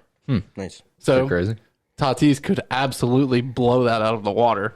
I want to know if he comes out as a generational talent. But if you think about that, like what Griff said, 22 mil or whatever you said a year is not pocket change. No. Are you that upset that in 14 years, let's say, what is he going to be, 38? I don't know how old he is now. 38 years old, you made $380 million. You ride off in the sunset. Tatis is fine, yeah. Oh, no, and you live another life. You live 2 more lives on top of that. I don't know. Money is great, but I feel like once you get to that point in the MLB, do you really think that they're caring about an extra $5 million a year? I think some players do, sadly. Yeah, I mean, I guess lower end players, but I mean, if you think about it's a weird thing because we're looking at what's the difference from 380 and 385? Yeah, but I mean that's $5 million. That's true. It's when you think about it as a percentage, it's small, but when you think about it as an actual number written out on a piece of paper, handed to you as a check, that's $5 million. That's literally 3 of your dream homes. That's true. Right there. Okay, Jake. Sorry to cut you off, but I think I got to say this real quick. You ready for this? Right. So Mike Trout, in 2018, it was the first year of his deal. Okay. He made 2019, sorry. Yeah. 2018, sorry. He made $36 million in the first year of his deal. If his WAR per dollar, guess how much he should have been worth to be league average compared to what his pay for WAR was. If you take his production, adjusted it to what you the dollar should have amount. Paid him for the WAR he gave you. Oh. Just that year. 46 mil. 35 mil. $79 million. God damn. So if they wanted to make it completely average, or he was at average for what they were paying him, they would have to pay him $79 million, and they paid him $36 mil. So, but think about it this way: Mike Trout, every time you turn on the TV on the MLB network or anything, he's in a commercial. So, like, even though he's only getting paid whatever, $38 million Well, a that's year. a hell of money, though. It's still $30-something million is a lot. No, yeah, like, I agree. Like, that's a huge difference. But I don't know. Like, yeah, go get your money and like that. But at some point, greed has to be a factor. Like, if you're making $100 million a year, like, if you're like, man, I could have made 102, like, that's like, yeah, a joke, but also, again, like, fuck you. Like, No, I agree you're with an that. asshole. I think they're fine with money. I also want to point out he had 3 straight years of where he was getting paid $36 million a year, and it should have been paid 79, 77, 64, and then they, I think in the 2020 COVID season, it was something like 60 or something like that. But I think it was a weird year. Last year, statistical was one of his worst he ever had, and he was still number 5 in MVP voting. Right. That's insane. He's insane. That's crazy. He's going to be the greatest player of all time if he like just never gets hurt. Anyways, if you're a stat nerd and you're listening, that's a pretty fun stat to look up and see what the player's contract per value. It's pretty fun. I just want to say Zach 2 doesn't things. like stats, I'm so. a big stat nerd. Big stat nerd. Big stat nerd. Which I'm kind of against sometimes using WAR to evaluate a player. But and if you're looking at like simple and you just want to make it simple in your head, you're just like, what's his WAR? Time out. I feel like everybody like misconstrues my stat argument. I feel like advanced stats like that is pretty cool. But if you're telling me that a player is better than another player just because they threw 400 or 40 yards more, get that shit out of here. But anyways, my second argument is, do you think that Mike Trout is playing with the old GOAT and Albert Pujols, and Mike Trout is the new GOAT? Yeah. I was thinking about this laying in bed the Albert other night. Pujols. Last year of his career, man. Because no, listen, like the Angels are so underrated because they never perform, and I feel like the Dodgers obviously have the LA market, but Albert Pujols was such a stud for St. Louis, but then he goes out to the Angels, and like you never hear from him again. They unfortunately paid him a lot of money They paid on him the too much backside of money. his on the backside of his career. He Right. already had 10 years. So straight. therefore, if you look at his production per dollar, right, compared to league average, he's probably under the mark, where Trout is shooting above the mark. So they overpaid for him, and it's proven by stats. And they underpaid for Trout technically. Yeah. Even though no one's going to pay him $70 million a year. But cool.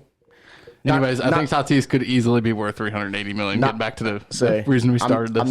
I'm not debating, but that's an argument that could help Zach's argument for the salary cap with Josh Hamilton and Pujols' big contracts for underperforming. You know what I mean? Oh yeah, you can definitely overpay players. You can definitely fuck yourself with no salary cap and spend a lot of money and be shitty. So, but yeah, I think Mike Trout's awesome. I think Tatis will be great.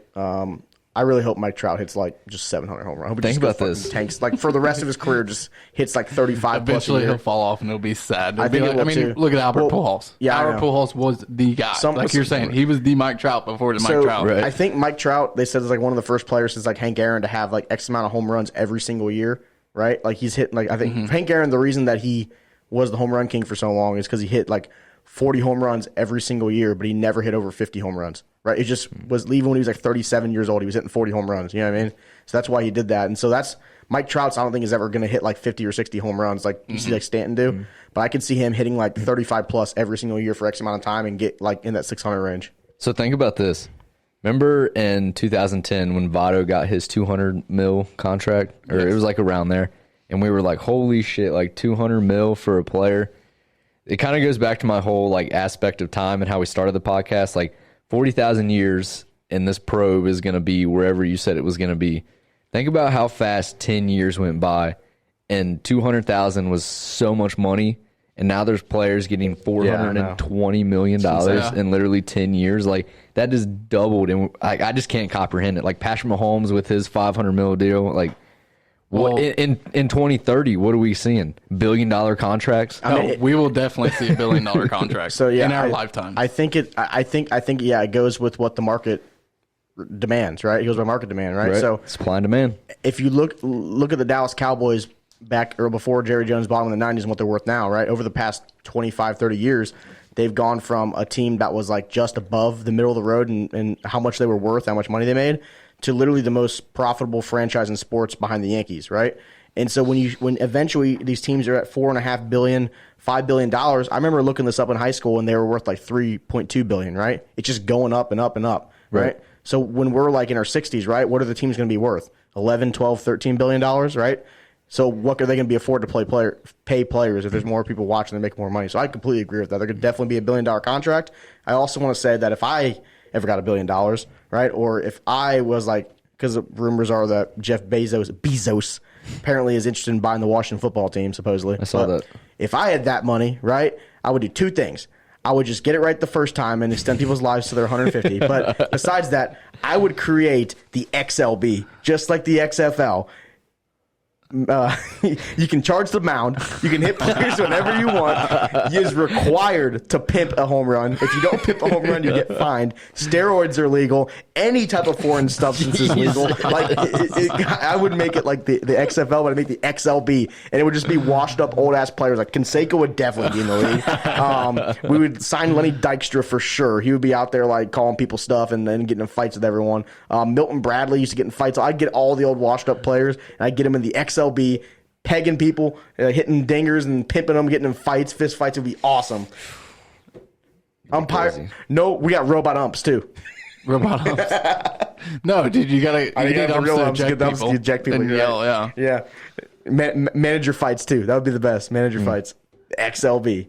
Come on. I like it. Come on, Jeff Bezos. Make it happen. Make it happen. Everything that we can't do. And here's the best part. Is you're allowed to post any clip to Twitter and YouTube without the MLB striking it. That's crazy. This is like another deep thought. I feel like it could have good conversation. So nowhere like relevant to sports, but Jake sent me something about, I don't know, like when the internet started. But if you think about like all the big tech companies now, like Facebook, Apple, Microsoft, Amazon, Barstool, we even throw them in there. They're not really a tech company, but they started in like the early internet. Like, they literally caught the wave of getting rich off of the internet. Like, literally nobody, like, Mark Cuban got billions off of the internet. Like, nobody knew what the fuck the internet was. So, Elon Musk started PayPal. Yeah, he started PayPal, like, sold that. Like, what is the next internet in today's world? Like, do you think that there's something that is, like, currently being developed that, like, if we got on... The only thing I could think of that could compare... is literally like the human, like becoming robot humans. Like, I don't know, a chip in your mind, something that allows you to literally like use brain waves to communicate with someone. So that's what I was thinking. If that doesn't get created, I don't see anything like the internet. Absolutely changing the world. I was thinking the only two things I could possibly see that could rival it, and I don't think either of them will get that big, right? But is what Jake said, like, kind of fusing yourself into a computer essentially. Right. But at that point, I feel like the tech companies just don't have a monopoly over that. It's going to be like, get the new Microsoft 30D chip for your brain, right? It's going to make you like, it supports Google Chrome and everything. As a startup, you could use that feature to make billions of dollars. But the thing is, though, when these big tech companies already have the capital to do that, they're going to corner the market stone as quick as they can once it starts being a reality. The other one I was thinking of, which could be obviously the same exact argument I just made, but is some type of virtual reality where you walk around, you can see things like that, which could be almost equated to that in some place, right? But at the same time, too, companies like Microsoft and all this other stuff are already making their own VR gaming headsets and everything like that. So I feel like they could just do the same thing, right? They have the capital to jump out ahead of that and even make more money. It's definitely going to be harder for the little guy to get in on those new waves now with all the big companies that they have like that. So, but the people also could have said the same thing about the internet back in the day, that why didn't these other big companies jump on it? So who knows? Yeah. You want to talk about the worst league in professional sports? So NBA All-Star game, NBA All-Star lines come out. Devin Booker got screwed. I don't know if you guys don't watch NBA, but he is scoring like 28-something points a game or something like that. He's like playing insane. He's never made an All-Star team. He scored 28 points a game last year, too, and didn't make the All-Star team. He's getting screwed over. He's getting blackballed by the All-Star committee. What does he got to do? I think Chris Paul made the All-Star team. He's having a worse year than Devin Booker and his teammate or something like that. But it's fan voting. So, but actually, no, outside of the fan votes, I think it's voted by players or something. I'm not sure. Maybe coaches. He's getting screwed. Trae Young's having a great year, scoring 28 a game. He got screwed. Celtics had 2 All-Stars, though, so I'm happy about that. And then, that's really all for NBA. Cool. Also, the Brooklyn Nets tap danced LeBron the other day. So I can't believe that actually works for baseball specifically, the fan vote All-Star game. Yeah. I mean, they're pretty good. Mm-hmm. People honestly, trot. You'd think everyone would just homer vote. Except for the one year when the Cubs were like the favorite team in baseball. When they they were also one of the best teams in baseball. They were, but they had 8 of 9 starters. It was literally the All-Star game that year was all Cubs and Bryce Harper on the NL starting lineup. But in general, they do a pretty good job. But I feel like baseball fans are like a special type of fan. You know what I mean? Like, because they're stat nerds. Yeah. Not that, but it's just like baseball, unfortunately, is a dying sport. Yeah. And people who watch that, like, are probably, died hard. Yeah, die hard. Yeah, like I know what you're saying. so like it's not like football, like, oh, I'm gonna watch a football game, like I like football, blah blah. But I don't know. All right. I'm going to talk comeback story of the century, guys. Dude. Sad part of the podcast. So We didn't forget about No, Tiger Woods, prayers for Tiger, right? Yeah, R.I.P. The R.I.P. He did not die. So His career did. the first thing, when I didn't know it till you guys actually told me the other day, and literally the first thought to my mind is, if it is possible, that is going to be the greatest comeback story so of all time. He's going to be like, how old? I don't even know how old. I think 50s? he's 43 right now. He's going to be like Let me see. I'll fact check. 48, 45, I 50 think. years old, come back. He's going to get one more win. Big Masters. win. It's got to be the Masters. If he won the Masters. I don't know. It's if hard to win the Masters. I know, but he did it last time. And then we thought he was going to win. He's 45. Okay. Personally, don't think he could do it. Me either. But if we're looking for like, this is the craziest shit Hollywood. ever. This is like, yeah. Or if golf actually has a way to rig golf, I don't think it's possible. That would be so hard. Right? I mean, other sports have done it. If golf can somehow figure out how to rig Tiger Woods winning, it'd be the biggest story ever. I'm picturing the biggest blockbuster sports movie forever, right? John Favreau directs. Denzel Washington plays Tiger Woods. He's wearing red on the Sunday at 50 years old on one leg that's like kind of like working properly, and he's somehow He's got the John Daly cart. yeah. Seriously though, I'm glad he's all right. Like, did you guys see the pictures of the car? It looked really bad. Yeah, it looked bad. Apparently, he was going to give golf lessons for some it was some charity event. It was like him, Drew Brees, and some other guy from New Orleans. He was in New Orleans, I think it was. Maybe it was in L.A. L.A. That's what it was. Sorry, L.A. I saw L.A. County, and that's right. It was in L.A. But apparently, he's gonna give lessons to Drew Brees and some other guy. And it was like for some charity thing. So that's really sad too. Yeah. Hopefully, he's gonna be all right. Apparently, he had some compound fractures too, like really bad fractures. I heard on the radio this morning that he got a rod put in his leg and screws into his foot. So Yeah. that, I don't know if our listeners ever played golf, but I know the three of us have. That would be hard as shit. Like, I played golf without my shoes on one time, and I thought that I thought it was impossible, let alone put screws and rods in my freaking legs. I don't know. R.I.P. Hopefully Tiger comes back. Not R.I.P. He's a fine. He's not dead. No, RIP to his career. Yeah, like R.I.P. to his career. Like, hopefully it like rejuvenates itself. Hopefully, But he's awesome. He'll find a way to still make money, even if he's not on the board. I mean, like, going back a few weeks to our GOAT debates, like, even though we kind of pinpointed to a certain sports, like Serena Williams and Tiger Woods are like on the top of everybody's list. Yeah, they're definitely up there Phelps. for sure. Yeah, Phelps. So like, Bolt. I think that his name is Federer. going to carry a Federer, legacy forever. right. No, I agree. All right, guys, you ready to Okay. close it out with the final segment? All right, let's No. close it out. Wait, I got more to talk about. Oh, Jake has We got more. more to talk about. I want to say, whoa. Whoa. How was jiu-jitsu? Whoa. So, for those who don't know, Zach actually went to a jiu-jitsu gym for the Bro, you first know time. jiu-jitsu? I did, yeah. You know So- how to do a Kimura? The thing I want to say Well, is that I think you're already a cocky little bitch on your own. And if you actually learn how to kick people's ass, you're going to be the biggest bitch ever, and I'm going to fucking hate it. So I hope you quit. What do you think about it? I hope you quit. I hope you quit. You're a I hope cocky, you don't better yourself, because that'll fucking piss me off. you're a cocky bitch, and I hope you quit. Like, what a great friend this fucker is. You guys know if Zach could actually kick everyone's ass and he knows it, he'd be a motherfucker. Zach, Oh, yeah, Zach would lose the debate and group me, and they'd be like, "Yeah, well, I know jiu-jitsu, Yeah, I'll Caudle. fuck you up. I know jiu-jitsu, Caudle. So you better I'll fuck put you in a off." fucking triangle, dude.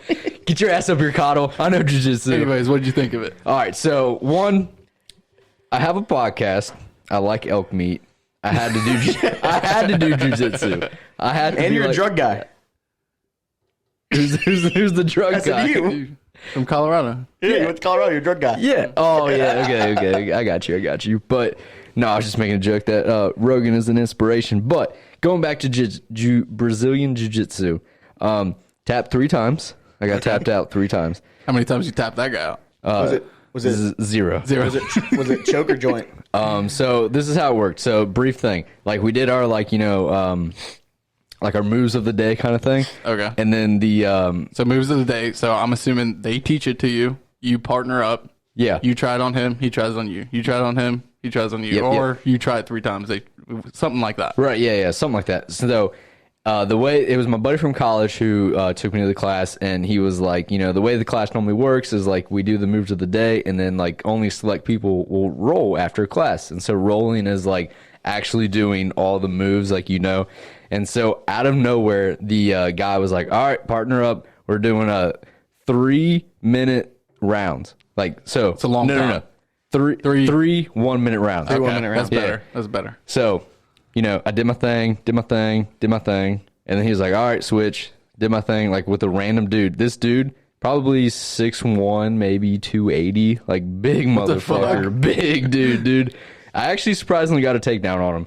But then I went to this one guy. So, I am 5 rounds in. So it's like what do you call it? Circle dancing? Yeah, pretty much. So you kind of spin and you get a different partner every minute. The winner stays, the loser walks, kind of thing. So I am probably like 4 or 5 people in right now, and I'm absolute gas. Like, I feel like I'm in pretty good shape, like cardio-wise, but not like fighting shape. And so this guy, and Jake knows wrestling, like we got the inside and outside, we're kind of dancing around, like I'm waiting for him, like gas, actually just like hoping that he doesn't do shit. This dude pulls me into him, we butt heads, he does some weird shit, throws me over his shoulder and slams my ass on the ground, dude. I was like, oh! Suplex, dude. So that guy tapped me twice. He got me in, I surprisingly got out of 2 of his arm bars, but he got me into a triangle lock with his feet. Oh, God. And like, my arms are like tucked in between here. And so I'm just like, I tap. But that's funny. You said you were gassed. I don't know if you guys ever watched The Office, but Mr. Robert California said that 1 minute of jiu-jitsu is the cardiovascular equivalent of a 26-mile marathon. I don't know if that's true. I don't think it's true, but that's what he said in the thing. It was The Office, so it was probably a joke. By the end of that class, I literally thought that I did a whole Ironman. So, that's but funny. I liked it, to be honest. I think I'm going to go back. I'm going to go back on Saturday, try it out, and see how it goes. I want to get better at fighting just because I'm scared. Like, somebody comes at me, I might lose. I feel you. Yeah. And also, fuck you, Jake. I want to beat your ass. So, jiu-jitsu is cool and all, but you know what's more efficient? A gun. Yeah. That's what I use. Yeah, but I don't want to go to jail for life for killing somebody. I mean, You gotta defend yourself. As someone who has my concealed carry and a gun, don't carry it that often. It's almost like I'll put myself in a scenario and I'm like, would I shoot the guy? Someone literally comes up to me, gun to head, give me your wallet. Like, odds are I'm probably giving him my wallet, not even pulling my gun. Right. So I'm like, the only situation, honestly, that I feel like I would use my gun is if there was like a public shooter. To help someone else, yeah. And I could have the time to sit there, like, get cover and be like, okay, fuck this guy. Yeah. Because think about it. In like a split second, I'm going to give the person what they want. Because I'm not trained enough to know that I'm going to pull this gun, shoot that guy before that guy can shoot me, Yeah. No, I know what you mean. For So sure. it's And almost also- like... Also, think about it this way, Jake. Like, I agree. If somebody just wants your wallet, like that's all that they want, Give him the wallet. give them the wallet, Cancel the card. and you have Money, the ability to get on your phone and move all your money off of that card or do whatever, freeze your accounts. So, like, why is that worth somebody's life? You know what I mean? Yeah. I So agree. that's And then like, another one that you see sometimes is, which I can see how this is granted, but the convenience store robbery right? at gunpoint, right? You can say, oh, well, the person's life was in danger. But how many times does the guy rob the gun store and actually shoot the cashier? Right. Yeah. If possible, it probably happens. Probably only in Grand Theft Auto for the most part. But, like, is it? I mean, I can see how you surrender your right to live if you're going to threaten someone else's life. But would I have the balls in that store to literally whip my gun out and shoot that guy? Right. Probably not. I'd probably just get the fuck out the store. And I think if you're pulling the gun and you use it as a threat, I feel like you're not the right person to be carrying a gun. If you know what I mean. So I don't know. It's 100% a gray area. Right. It's been a gray area for a long time. And I don't know how I feel. You would definitely feel more confident if you know you could just beat someone's ass. Yeah. And I feel like it's the whole, like, if you have a knife and a gun, do you pull the knife first and then the gun? Like, that's how I feel about fighting. Like, Yeah. if I knew how to fight, I'd rather fight before I pulled a gun. I feel you. So, Yeah. There's also the argument, though, you don't want to get too close because if he feels you have a gun on you, what if he grabs your gun? I mean, I agree with that. Yeah. But I also just want to beat Jake's ass. Fair enough.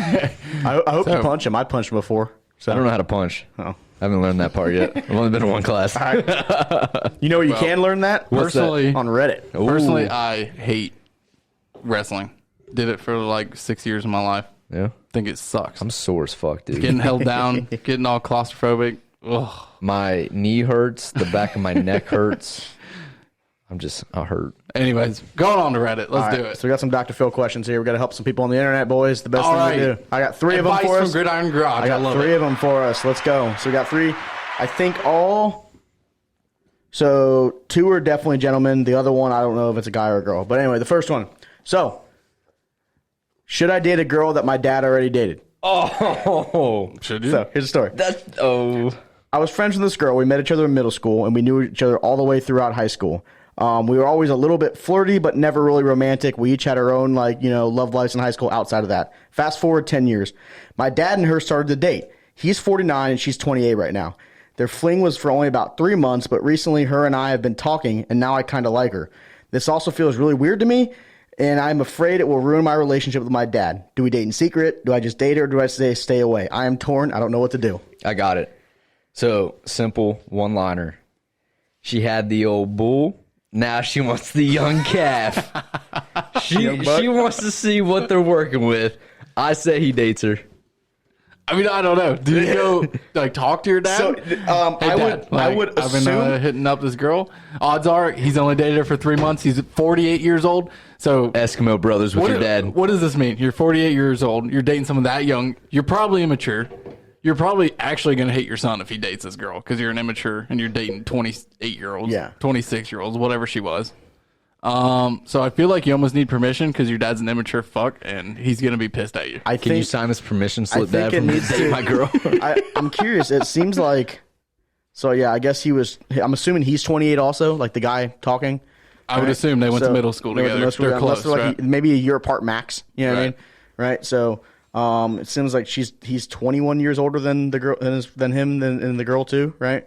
I don't know. I'd say ask your dad, tell him what you think, or I think the 2 options are ask your dad. I don't want to say permission, but see what he would think about it. It depends on the relationship with your dad. If you guys are super close and he's like, "Oh yeah, go get her, son," right? If he doesn't care, that's up to you. Then that's your call. Or if you think your dad would freak out and get mad, I just don't see the point in doing it. You know what I mean? It depends on what kind of relationship you have with your dad. If you fucking hate your dad, maybe you just say, screw it. I'm gonna date her because I like her. What if you date her cares? and you end up doing the deed one day? Yeah. And she's like, man, it don't run in the family, does it? Oh. Like, whoa, fuck. Be like a while back, Jake was like, would you rather cry after sex or something? It doesn't run in the family. He just Start crying. Your dad was packing. So what happened to you? All right. You ready for the next one? All right, Hope the go next on. person. All right. How do I get over my fear of butterflies? So many years back, I watched the SpongeBob a lot. There was the one episode that left me terrified of butterflies.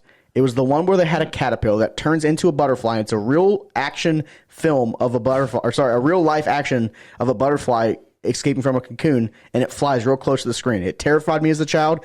I now realize that going outside scares the shit out of me because I'm afraid a butterfly will come up and touch me.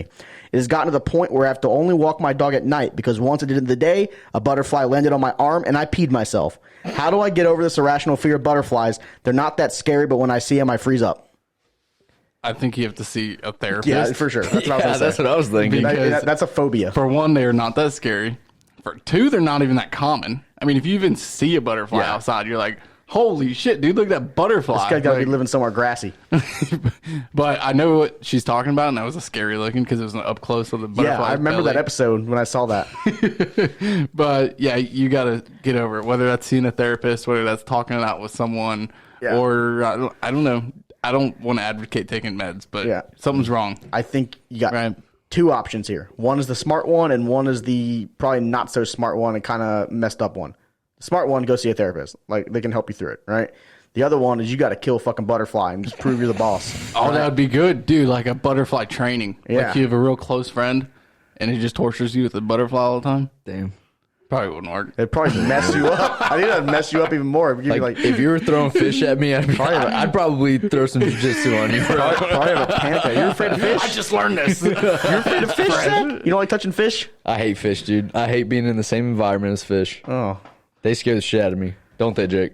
I don't much like him either, but I'm not scared of him. But They- yeah, you don't fuck with him. easy. I don't fuck with Why, fish. is there slimy or something? Or? I don't like the way that they look. I don't like being in the same environment as them because you're pretty much hopeless if you're in the water with a fish. Like, they can swim faster than you. They can attack I'm you. not going to hurt you. Bass don't have the mental capacity to know I can eat this big thing. They see that and they're afraid. They swim the other way. What about a shark? Okay, what I'm saying, I thought you were talking about fish. Are you afraid of bass or are you afraid of sharks? Of everything. The difference Are you afraid of minnows? The difference between you being afraid of them and this lady being afraid of butterflies is that you can go on and live your life and you can jump in a lake and you can go in the ocean. Yeah. And even though you're like, I still don't fuck with them, like, it's not going to stop you from living your life. Dude, you know what the scariest thing is have you ever been snorkeling in an exotic area?